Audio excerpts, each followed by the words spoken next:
What's going on, my fine and beautiful people? What's going on, fellas? It's your boy Brian Keith. I am here. This is day 18. I'm on schedule. The last couple of days I had to do things a little out of order. I'm learning how to finesse this thing. I really want to get into this YouTube game for a lot of things. I want to learn how things work. But then also, too, I have things to say. And,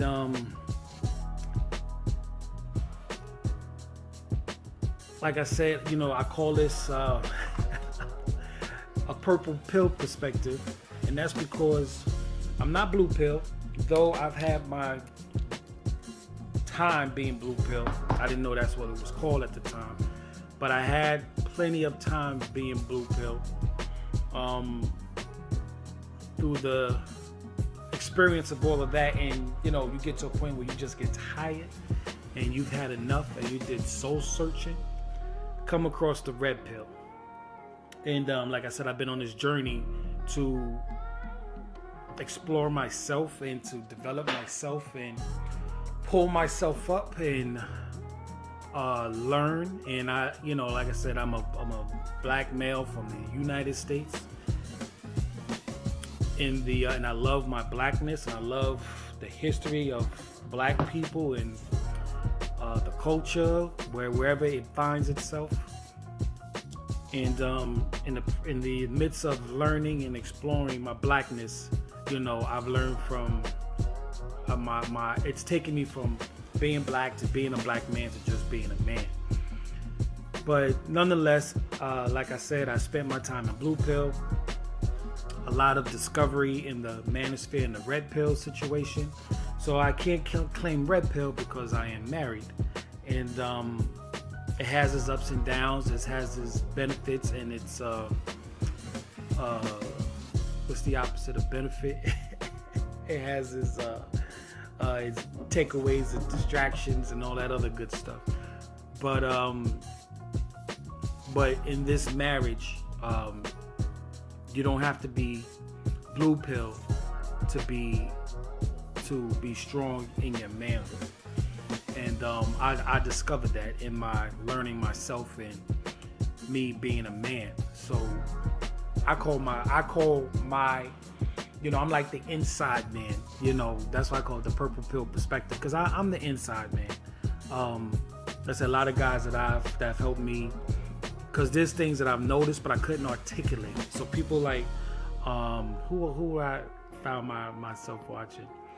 Black Ram is definitely my number one on my Mount Rushmore. Kevin Samuels, Black Ram had Kevin Samuels on way before the world got to know him. Who else do I have? Book of Alpharonomy is on there.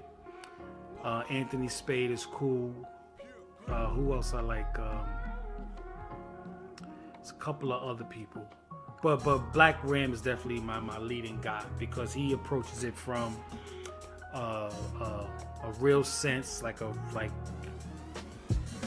today and what's really happening today, and biblical, and I think he throws a little philosophy and astrological stuff in there.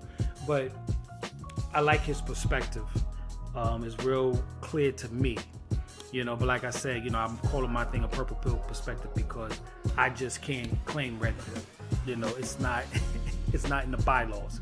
So, but I am here for the guys who find themselves in the same situation, or will be going into a situation, who might be a little, who might have blinders on. And one thing I do want to say,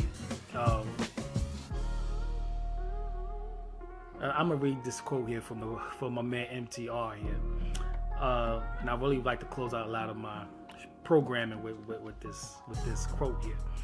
But nonetheless, though, so here it is, chapter 18. We're here, Brian Keith. We're here. Please like, subscribe. Please subscribe. I'm trying to grow this thing. I got a 3-5 year goal, and I need your help. If you find this useful, if you like to reach out to me by Brian R. Keith, or by Brian Keith, I believe, on Gmail. Hit me up or hit me in the comments or whatever. Let's talk. Let's exchange some ideas. Let's move forward. But nonetheless, though, here I am today, here to bring up day 18 of my 100-day challenge. Like I said, this is my boot camp. You know what I mean? To find what's not going to work. I have to kind of stay on it so that way I retain information, because life has me busy. Once I leave this house, I'm out of it for about a good 14-15 hours. So far, if you watch my videos, sometimes I'm in the house, sometimes I'm in the car, sometimes you see me in the street. So I do it when I can, but I'm trying to, as I go, build my portfolio, my templates, so that way I can swiftly move as I move. So that's what it is. So this 100-day challenge really has more to do with me and develop my YouTube flow, so that way once we really dive into things and really dissect stuff,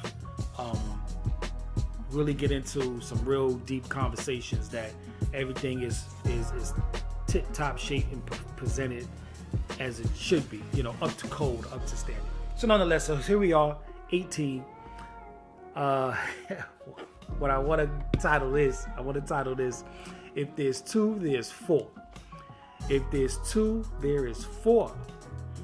What I mean by that, if you're with your woman and she's your woman, and you find out that she's been cheating or talking to somebody else, if there's two of y'all, then there's four of y'all.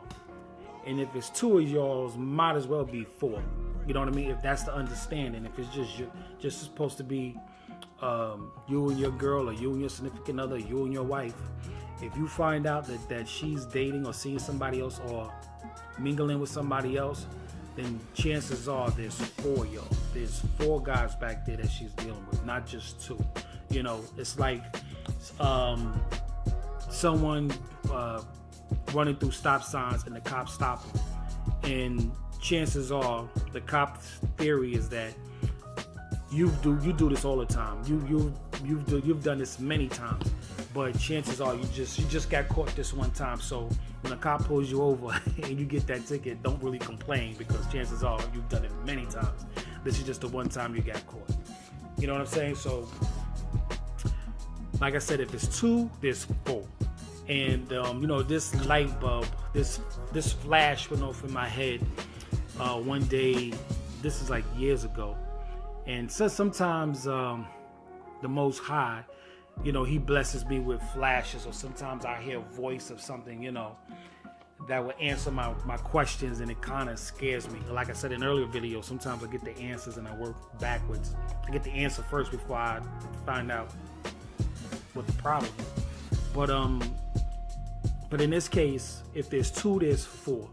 And what I mean by that, if it's two guys, if you're supposed to be committed in a committed relationship and you find out that she isn't, and chances are there's really four of y'all that she's mingling with. And the four are is usually the one, where it's you, the husband, the boyfriend. The second one is the guy who she might see weekly, like when she goes out and does her Friday nights out with the girls, or she's working late. Oh no! All of a sudden she starts working late. She has to make an extra stop somewhere and return something and all of that.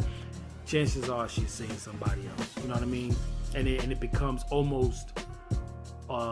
You can almost schedule it. There's most of it, and it was funny because Ram had mentioned a Friday, and I know these Fridays well, so I get it. So the first guy is usually you, the one who's at home or closest to home. The second one is the guy who she might see weekly, could be the work husband. Some guy she says she met at the bar, or some outside activity, which could be sipping paints or roller skates, or she meets her girls weekly for a drink on a Friday. It could be then, which happens weekly and monthly. Then you got the guy who's constantly waiting in the background, who I don't know what's his deal. She might be he might be her sinful pleasure. Maybe the guy who's not so cute, but he could put that thing down, and he knows why he's there. That guy she might see bi-monthly or every 6 months, But then she has that guy who she says, oh, he's just a guy friend. He's my quote unquote male best friend, or guy that I could just kick it with. But he's my friend. That guy, she might see yearly. She might see him by every 6 months to a year.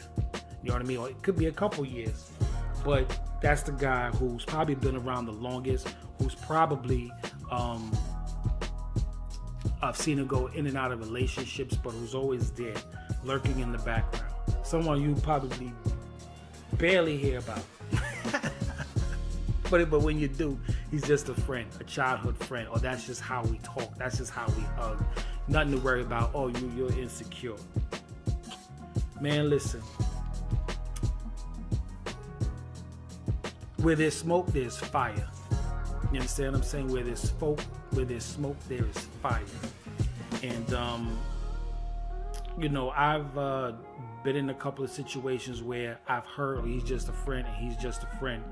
And because I'm very inquisitive and I'm very technically astute, or to put it plainly, I can figure stuff out.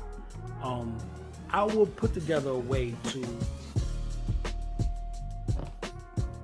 find out. In my job, I deal with the public a lot, or I have to deal with a lot of people, and whether it's one-on-one or as a group, and I have to be very patient dealing with the public or dealing in customer service. You have to learn to be patient. You have to learn to not react but respond. And me having relations and having girlfriends and wives and all that stuff, I learned this. Let me write this because I just realized something. Another topic I want to talk about, which is crazy. And let me write this down because I was thinking about this last night in bed. And what I'm writing down is that she always lies, which is crazy. As a side note, I've had relations and been in relationships with women who are all different types, different looks, different backgrounds. I've worked with women just on my job, and it's like being a butler, where a butler in the 1800s at that, where they could be in a room full of racist Caucasians, and the Caucasians will speak freely and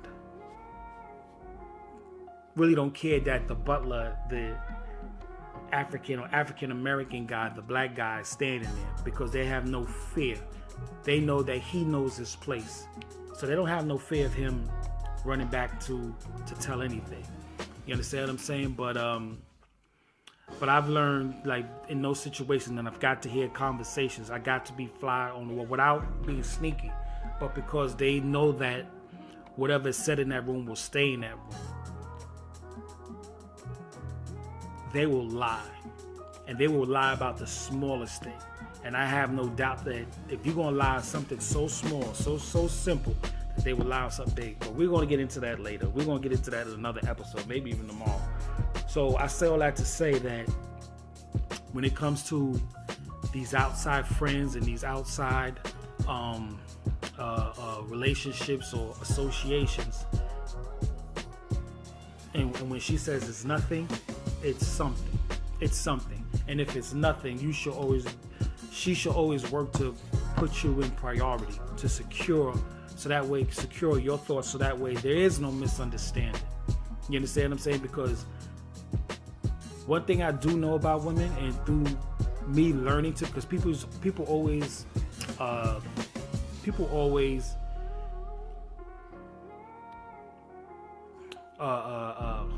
what's the word? People always compliment me on my patience, and I always say that it's a learned behavior.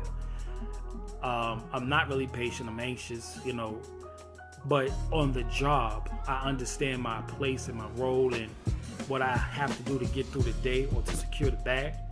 So I tell them it's a learned behavior. I've learned it at home, and I've learned it on the job. You understand what I'm saying? So I know that women will do stuff and it turns them on because they think you. Let me write this down too. Most women think men are really dumb. I write that down. But yeah, they think that men are really dumb and they don't notice. So they get brazen with it, and they think that this is just my experience. But what I come to find from traveling around the Manosphere is that what I thought was an isolated incident really isn't, especially when I could find a repeated incident in the relationships that I've had. And I found it unbelievable that these women would think that I was that stupid. But come to find, what I tend to do, if it's just between us, I don't say anything. I let them keep the same routine, so that way they're predictable. I don't want them to change up, so I don't react. I respond to a situation. You understand what I'm saying? So, but most women think that they're so stupid. Men are so stupid that they're gonna do what they want to do, and they love to do it right in front of you or right under your nose. That's the real turn on. That he's so stupid, I'm gonna do it right in front of him, and he ain't gonna know. He ain't paying me no mind because he's so stupid. He's so focused somewhere else. You understand what I'm saying? That's the turn on. So they'll keep, the guy every week or monthly. Then they'll have the guy bi-monthly and every 6 months. Then they have the guy who's probably a childhood friend or some stupid shit or some stupid crap. Sorry. Who pops in every now and again. You understand what I'm saying? So I just say just be careful out there. I really get why guys like Passport Bros go elsewhere, go to Asia and South America to find a more traditional wife, someone who will be focused on him. Because right now, a lot of these Western women are very entitled, and they think they can do. They think this is what being a man is all about: is doing what you want to do and sleeping with who you want to sleep with, not knowing what they're doing is becoming damaged goods. But it is what it is. Like I said, I'm just here to help someone who might be in my situation, or not that I'm in a situation, but I've been through these situations. Like I said, I'm married, so I really can't claim this red pill lane. But you can take the philosophy of a red pill and use it as a tool, because you're going to need it, especially nowadays, because these Western women out here, they are something else. So let me see if I can read. Let me put on my spectacles before I get up out of here, all right? And we're gonna call this one a day. So here it is. This is from the, as I call it, a book from the book of MTR. Although the Western modern woman is the most delusional of all women, one cannot deny that men and women are far better together than apart. Men and women are far better together than apart.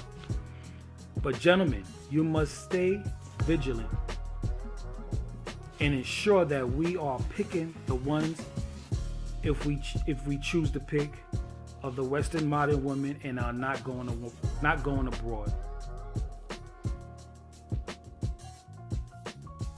Okay, that's I'm missing the word. Okay, but gentlemen, we must stay vigilant and ensure that we are picking the right ones if we choose to pick the Western modern woman and not go abroad.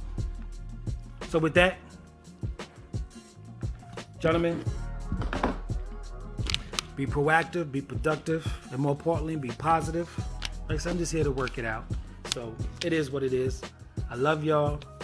Please like and subscribe. It's your boy Brian Keefe, and I'll see you on another one. See you on day 19. Peace.